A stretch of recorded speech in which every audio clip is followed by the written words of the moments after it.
Good evening बच्चों, कैसे हैं आप सब। तो आज हमारी इक्विलिब्रियम की सेकंड क्लास होने वाली है, ठीक है, जिसमें हम अभी फिजिकल प्रोसेस ही पढ़ रहे हैं।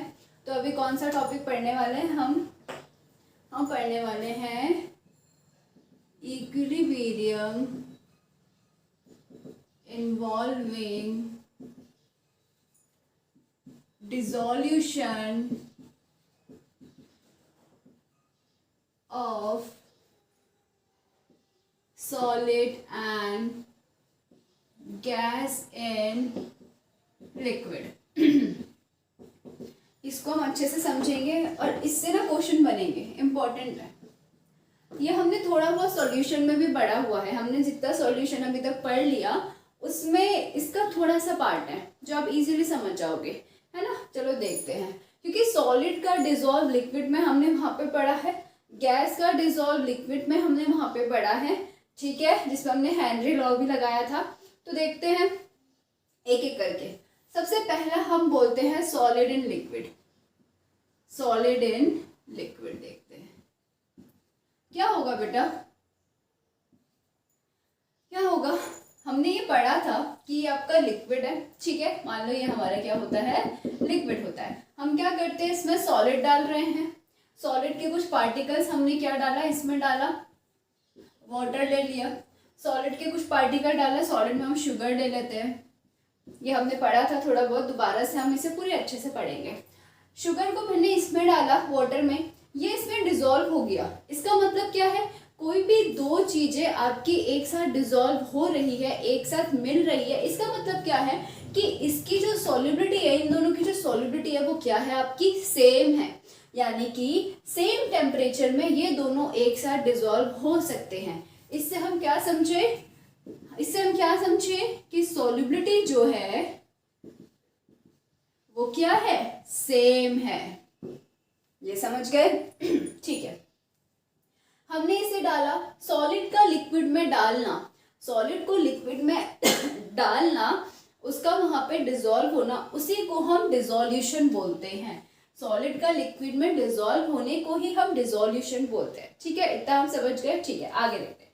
सॉलिड को हमने क्या किया, लिक्विड में डाला डाला डाला डाला। एक पॉइंट आएगा कि अब आप सॉलिड को वाटर में नहीं डाल सकते, एक पर्टिकुलर टाइम के बाद हम सॉलिड को वाटर में नहीं डिसॉल्व कर सकते, ठीक है। अब क्या होता है, हम क्या बोलते हैं कि एट पर्टिकुलर टाइम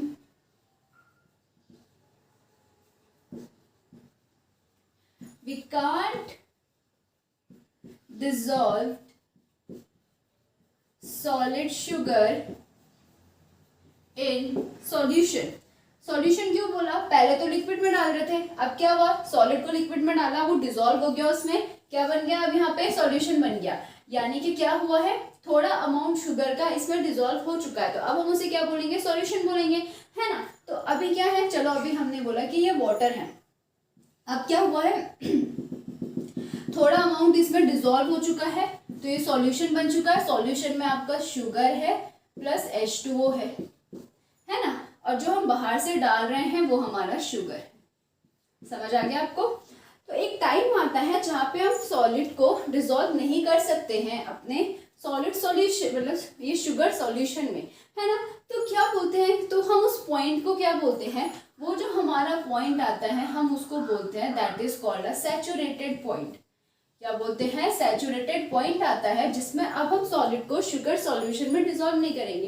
तो क्या वो डिसॉल्व नहीं होता, क्या हम शुगर को पानी में डालते हैं, हम क्या सोचते हैं, हम ऑब्जर्व करते हैं वो हम बोलते हैं, लेकिन एक्सपेरिमेंट कुछ और बोलता है। हम सोचते हैं कि हमने क्या किया, मैं यहाँ से मिटा रही हूँ बेटा, हम सोचते हैं कि हमने क्या किया, हमने डाला शुगर को पानी में, है ना, और अब वो डिसॉल्व नहीं हो रहा, मतलब वो क्या है, आपका सैचुरेटेड सॉल्यूशन है, हम ऐसा सोचते हैं। लेकिन एक्चुअल में क्या होता है कि ये आपका शुगर सॉल्यूशन है, ये आपका शुगर सॉल्यूशन है।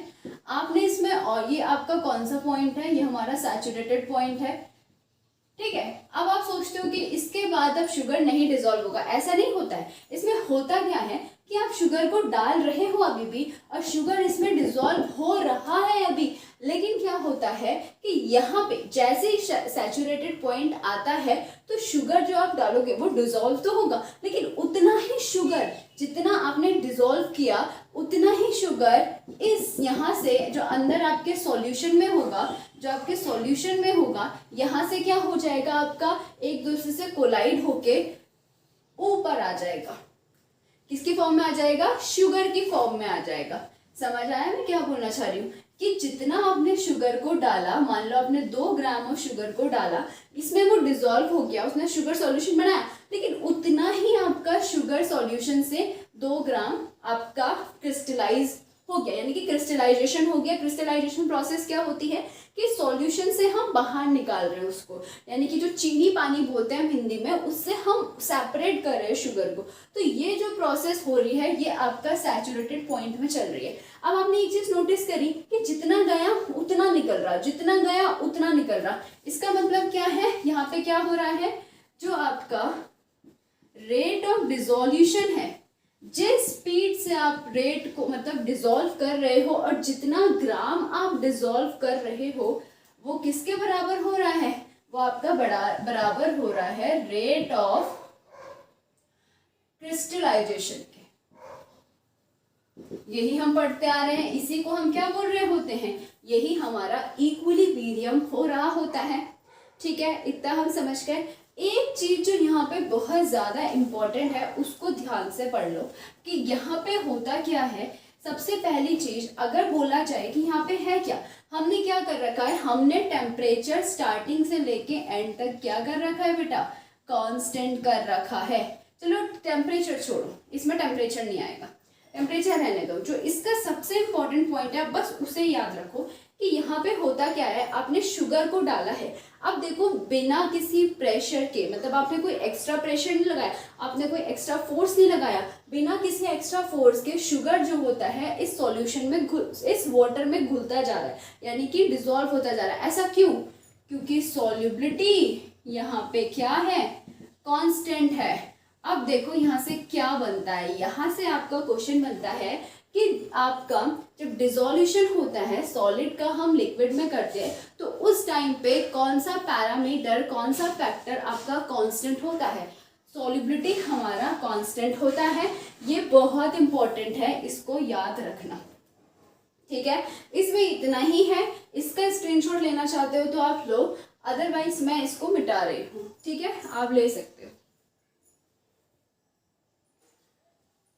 चलो आगे देखते हैं। ठीक है, तो ये जो पैरामीटर मैं अभी आपको लिखाती जाऊंगी ना, वो 4 पैरामीटर बहुत ज्यादा इंपॉर्टेंट है। कल तो हमने जस्ट बेसिक पढ़ा कि होता क्या है इक्विलिब्रियम, वही चीज आज आपको अच्छे से समझ आ रही होगी, है ना, कि रेट क्यों इक्वल होता है, ये सब चीजें हमने पढ़े। ठीक, आगे देखते हैं। सेकंड मैंने क्या बोला कि जब हमने गैस को डिसॉल्व किया लिक्विड में,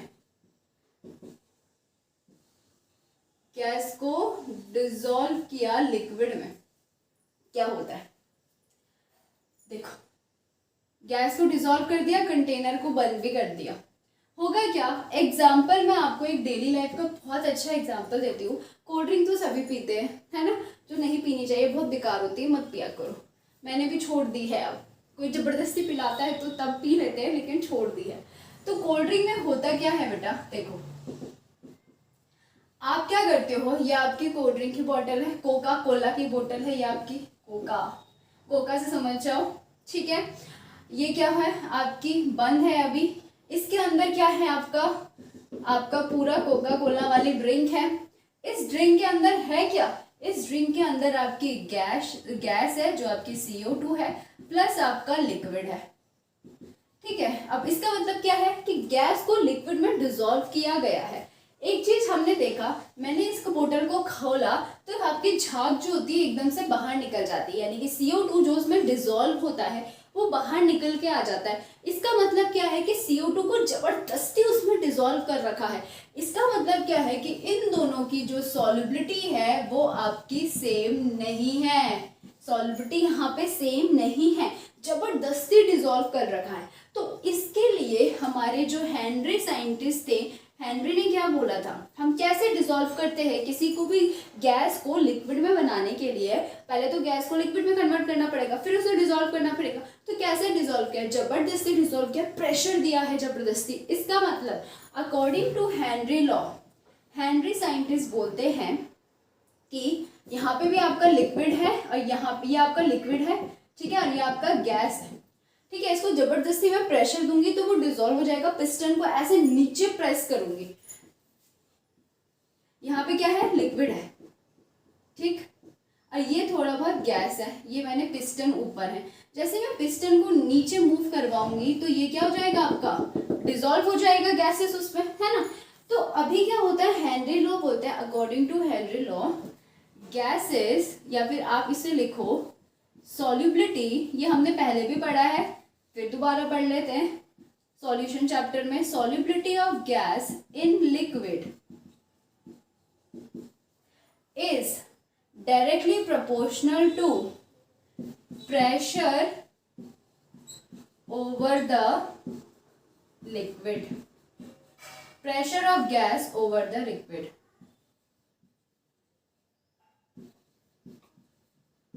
इसका मतलब समझ आया, जो मैंने बोला वही मैंने लिखा, कुछ अलग नहीं लिखा, कि जो गैस की सॉल्युबिलिटी है लिक्विड में, यहाँ पे गैस है आपके, मेरे पास दूसरा मार्कर होगा, ठीक है, ये आपकी गैस है, ये जो गैस है अब यहाँ पे डिसॉल्व हो गई है लिक्विड के साथ, यानी कि ये जो गैस है इसकी जो सॉल्युबिलिटी है ये किस पे डिपेंड कर रही है, प्रेशर पे डिपेंड कर रही है। आप जितना ज्यादा प्रेशर मारोगे सॉल्युबिलिटी जो होगी गैस की उतनी ज्यादा होगी। लेकिन अगर मैं बात करूं टेम्परेचर के लिए तो सॉल्युबिलिटी ऑफ गैस, ये सॉल्युबिलिटी समझ जाना, एस चलो पूरा ही लिख लेती हूँ, solubility of gas in liquid is inversely proportional of temperature.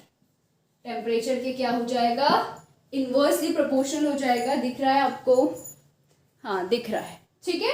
इस केस में आपका इनवर्सली प्रोपोर्शनल हो जाएगा, इसको नोट करो, बहुत इंपॉर्टेंट है।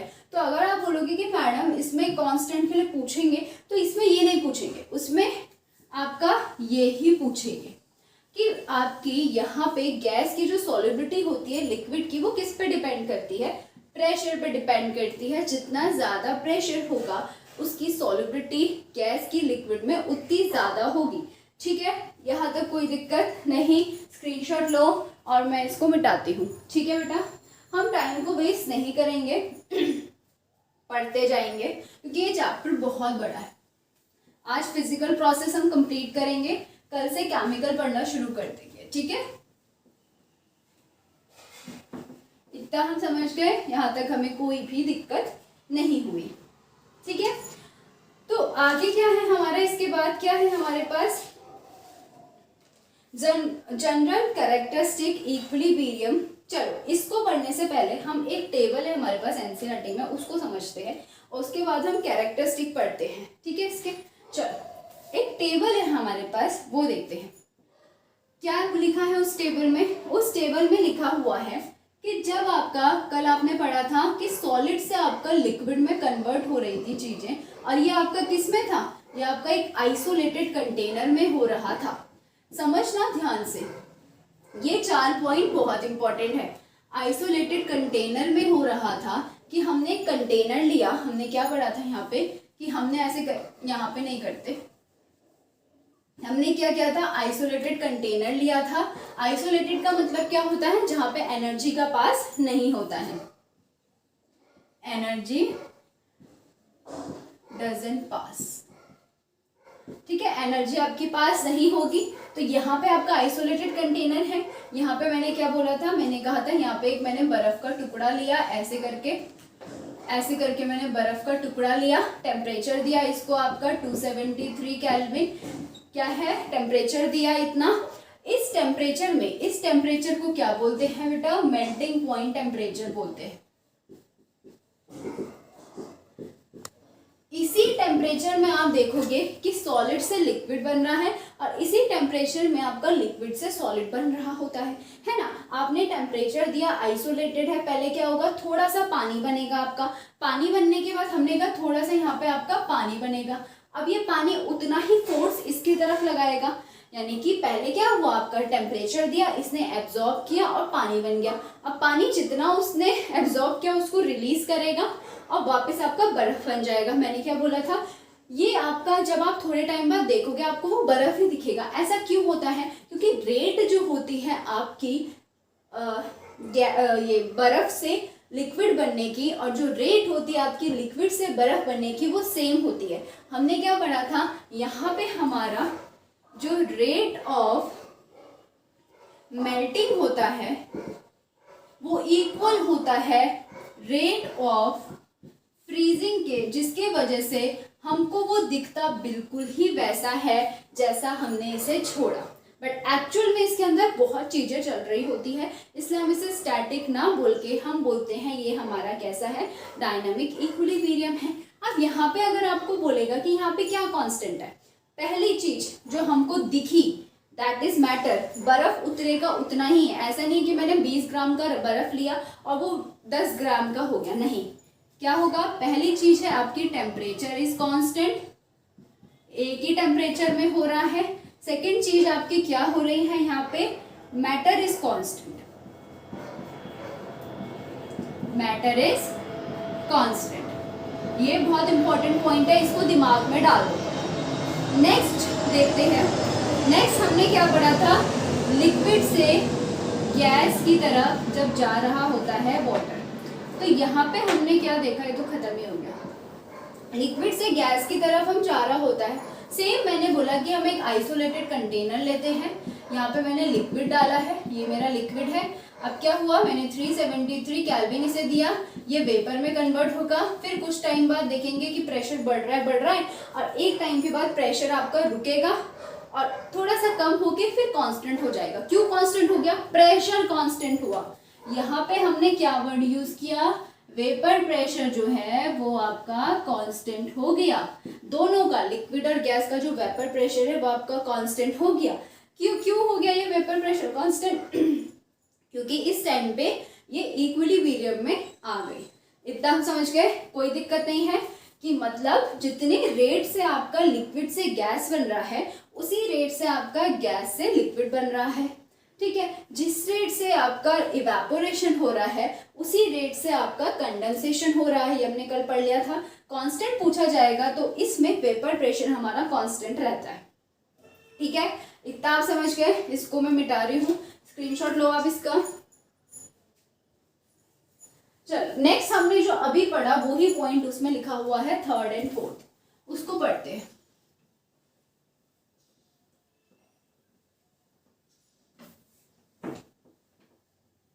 जितना मैं लिखा रही हूं इससे ज्यादा नहीं पूछा जाएगा, ठीक है। थर्ड पॉइंट क्या है, थर्ड पॉइंट आता है आपका कि सॉलिड को लिक्विड में डाला, यहाँ पे लिख दो dissolution of solid into liquid. क्या होगा यहाँ पे, अभी बताया मैंने, सॉलिड को लिक्विड में डालोगे क्या हो जाएगा, यहाँ पे हमने पढ़ लिया सॉलिबिलिटी क्या हो जाएगी आपकी, कांस्टेंट हो जाएगी, इसी वजह से तो वो घुल रहा है उसमें, ठीक। ये हमने पढ़ लिया डिटेल में, ठीक है। 4th बोला है कि गैस को अगर हम लिक्विड में डालते हैं, dissolution of gas into liquid, तो यहाँ पे क्या हो जाएगा बेटा आपका, जब आप गैस को लिक्विड में डालोगे तो मैंने क्या बोला, यहाँ पे आपका हेनरी लॉ का यूज होगा, हेनरी लॉ फॉलो होगा। और हेनरी लॉ क्या बोलता है आपका यहाँ पे कि जो सॉल्युबिलिटी होती है और गैस की इन लिक्विड में वो किस पे डिपेंड करती है, वो डायरेक्टली प्रोपोर्शनल होती है प्रेशर ऑफ गैस जो लिक्विड के ऊपर है, ओवर द लिक्विड, यानी लिक्विड के ऊपर उन प्रेशर में जितना, उन गैस में जितना ज्यादा प्रेशर डालोगे उतना ज्यादा गैस आपका लिक्विड में सॉल्यूबल होगा। इतना समझ आ गया, कोई कंफ्यूजन नहीं, स्टार्टिंग में आपको रहा होगा। इस टाइम पे बस ये 4 पॉइंट बहुत इंपॉर्टेंट पॉइंट है, ठीक है, तो इस चीज को ध्यान में रखो, इसी से क्वेश्चन बनेंगे। अभी तक जितना हमने पढ़ा मुझे लगता है कि इसी से आपका क्वेश्चन बनने वाला है। बाकी रेट कांस्टेंट होता है, क्या होता है, और ये चीजें बहुत इंपॉर्टेंट है। ठीक है, अब मैं कैरेक्टरिस्टिक बता रही हूँ इसका, और हमारा फिजिकल प्रोसेस यहाँ पे कंप्लीट होगा। कल हम क्या पढ़ेंगे, केमिकल प्रोसेस पढ़ेंगे। इतना हो गया, चलो आगे देखते हैं।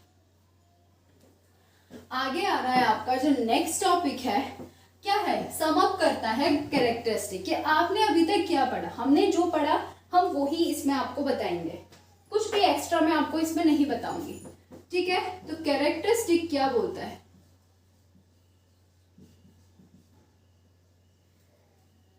Characteristic of equilibrium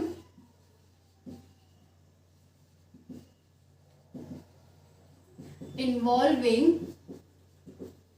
in physical process. ठीक है,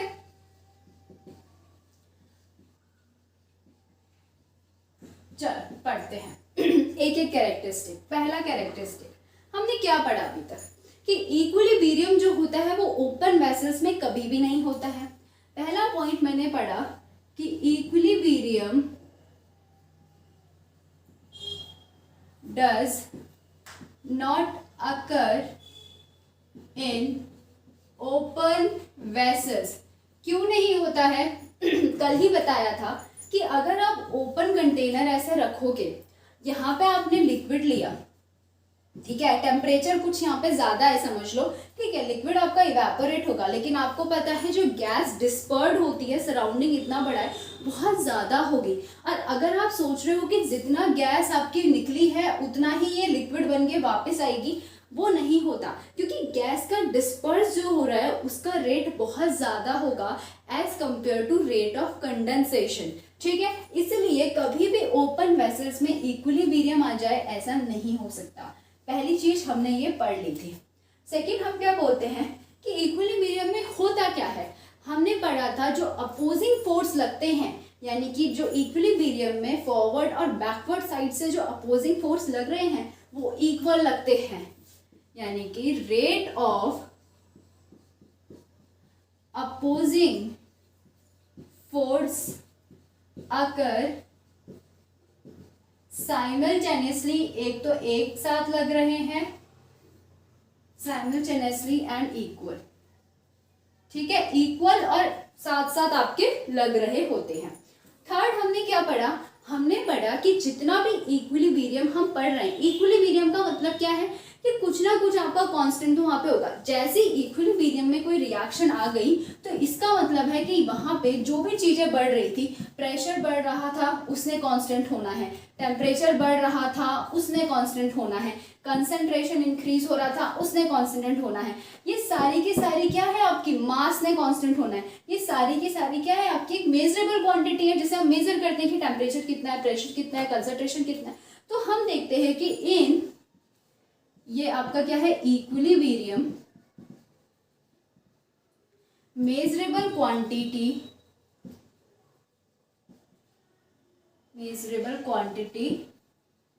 क्या हो जाती है बेटा आपकी, कांस्टेंट हो जाती है। और नेक्स्ट पॉइंट आपका यही बोल रहा है कि आप देखते हो कि इक्विलिब्रियम की पर्टिकुलर प्रोसेस जो हम पढ़ रहे थे उसमें एक ना एक में आपकी जो पैरामीटर था वो कांस्टेंट था। लाइक हमने क्या पढ़ा, हमने पढ़ा था कि बॉइलिंग पढ़ी, हमने बॉइलिंग पढ़ी तो वेपर प्रेशर कांस्टेंट हुआ, सॉलिड का हमने मेल्टिंग पढ़ा तो टेम्परेचर आपका कांस्टेंट हो गया वहां पे। तो कुछ ना कुछ पैरामीटर आपका वहां पे क्या है, कांस्टेंट होता है। ठीक, इतना हमने पढ़ लिया। और हाँ, वो आपका फोर्थ पॉइंट है, इसी में इंक्लूड कर देना, मतलब आप पढ़ना आप समझ जाओगे, इसी से समझ गए होंगे। नेक्स्ट क्या बोल रहा है, लास्ट पॉइंट है जो आपका, वो बोलता है कि मैग्नीट्यूड। देखो सिंपल सी बात है, जो हम इक्विलिब्रियम पढ़ रहे होते हैं उसका मतलब होता है एक्सटेंट ऑफ रिएक्शन के बारे में हम पढ़ते हैं। एक्सटेंट ऑफ रिएक्शन का मतलब क्या, इसका मतलब होता है कि मान लो मैंने आपसे पूछा कि ये जो ए से बी है या फिर ये सी से जो डी है, ये आपके कब इक्विलिब्रियम में पहुंचेगी, मुझे बताओ एक्सटेंट के अकॉर्डिंग कि कब इक्विलिब्रियम में पहुंचेगी। तो वो बोल रहा होता है कि जो मैग्नीट्यूड होती है रिएक्शन की उसको हम कैसे नापते हैं, एक्सटेंट की वजह से नापते हैं, यानी कि एक्सटेंट के टर्म पे नापते हैं। अब आप बोलोगे व्हाट इज एक्सटेंट, एक्सटेंट का मतलब होता है कि कितना रिएक्टेंट आपका रिएक्टेंट साइड में होगा, कितना अमाउंट आपका रिएक्टेंट साइड में होगा, कितना अमाउंट आपका प्रोडक्ट साइड में होगा कि ये रिएक्शन की अब इक्विलिब्रियम अप्रोच कर रही है। जैसे कि मैंने बोला कि वो रिएक्शन जो है ये वाली इक्विलिब्रियम अप्रोच करेगी कि नहीं करेगी, किस एक्सटेंट में आपको पता चलेगा। आप बोलोगे कि जब प्रोडक्ट की कंसंट्रेशन बहुत ज़्यादा होगी और रिएक्टेंट की कंसंट्रेशन बहुत कम होगी तो इस एक्सटेंट में आपका ये इक्विलिब्रियम अप्रोच करेगा। इसका मतलब ये है, यही आपका 5th पॉइंट बोल रहा है। तो यहाँ पे हमारा characteristic of equilibrium physical process में कंप्लीट हुआ, हमारी फिजिकल प्रोसेस यहाँ पे कंप्लीट हुई। अभी हम केमिकल इक्विलिब्रियम कल से पढ़ना शुरू करते हैं कि क्या होता है। बहुत इजी है पढ़ाने के लिए, मैं अभी आपको पढ़ा लूँ लेकिन थोड़ा घिचपिच हो जाता है। आप इसे पढ़े देखें, ये जो मैंने आज पढ़ाया आज वाला बहुत इंपॉर्टेंट था, ठीक है। कल मैं आपको पढ़ाती हूँ केमिकल इक्विलिब्रियम क्या होता है, फिर हमारा रेट लॉ शुरू होता है, उसके 2 क्वेश्चन करके फिर हम आगे बढ़ते हैं, ठीक है। तो आज के लिए इतना बहुत है, आप पढ़िए अच्छे से, ठीक है। फिर टेक केयर।